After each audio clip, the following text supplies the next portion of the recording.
നമസ്കാരം. റാഫ്റ്റോക്ക് മലയാളത്തിലേക്ക് എവർക്കും സ്വാഗതം. ISL സീസൺ അവസാനിച്ചല്ലോ. ഇനിയിപ്പം ട്രാൻസ്ഫറും മറ്റുമായി ബന്ധപ്പെട്ട വാർത്തകളുടെ ഒരു കുത്തൊഴുക്കായിരിക്കും.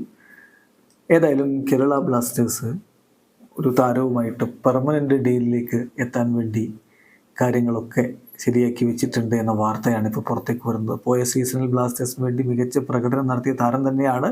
പക്ഷേ ബ്ലാസ്റ്റേഴ്സിലേക്ക് അദ്ദേഹം എത്തിയത് ലോണിലായിരുന്നു.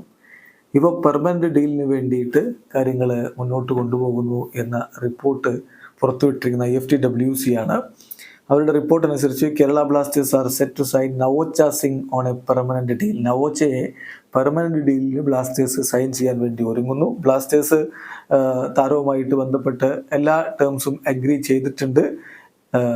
അദ്ദേഹം മുംബൈ സിറ്റി FC നിന്ന് ലോണിലാണ് ബ്ലാസ്റ്റേഴ്സിൽ കളിക്കുന്നത് എന്ന കാര്യം കൂടി ഇപ്പോൾ IFTWC ഓർമ്മിപ്പിക്കുന്നുണ്ട്. എന്തായാലും പോയ സീസണിൽ ബ്ലാസ്റ്റേഴ്സിനായിട്ട് മികച്ച പ്രകടനം നടത്തിയിട്ടുള്ള താരങ്ങളിൽ ഒരാളാണ് നവോച്ച സിംഗ് എന്ന കാര്യത്തിൽ സംശയമില്ല. നവോച്ചയെ സംബന്ധിച്ചിടത്തോളം അദ്ദേഹം മുംബൈ സിറ്റി FCയുടെ താരമാണ്. അദ്ദേഹത്തിൻ്റെ parent club Mumbai city FC ആയിരുന്നെങ്കിലും കഴിഞ്ഞ കുറച്ച് കാലമായിട്ട് വ്യത്യസ്ത ക്ലബ്ബുകൾക്ക് വേണ്ടി അദ്ദേഹം കളിക്കുന്നതാണ് നമ്മൾ കണ്ടിരുന്നത്.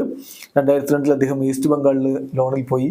പിന്നെ റൗണ്ട് ഗ്ലാസ് പഞ്ചാബിലായിരുന്നു ബ്ലാസ്റ്റേഴ്സിലേക്ക് വരുന്നതിന് മുമ്പ് അദ്ദേഹം ലോണിൽ കളിച്ചത്. അതിനുശേഷമാണ് കേരള ബ്ലാസ്റ്റേഴ്സിലേക്ക് എത്തിയിരുന്നത്. ഏതായാലും 24-കാരനായിട്ടുള്ള ലെഫ്റ്റ് ബാക്ക് കേരള ബ്ലാസ്റ്റേഴ്സിന് വളരെ പ്രധാനപ്പെട്ട താരമായിട്ടാണ് കഴിഞ്ഞ സീസൺ കളിച്ചത്. എന്തായാലും അദ്ദേഹത്തെ നിലനിർത്താൻ തീരുമാനിച്ചിരിക്കുന്നു എന്ന ഈ വാർത്ത സന്തോഷകരം തന്നെയാണ്. ഇവിടെ അവസാനിക്കുന്നു. ഫുട്ബോൾ ലോകത്തെ കൂടുതൽ വിശേഷങ്ങളുമായി റാഫ്റ്റോക്സ് എത്താം.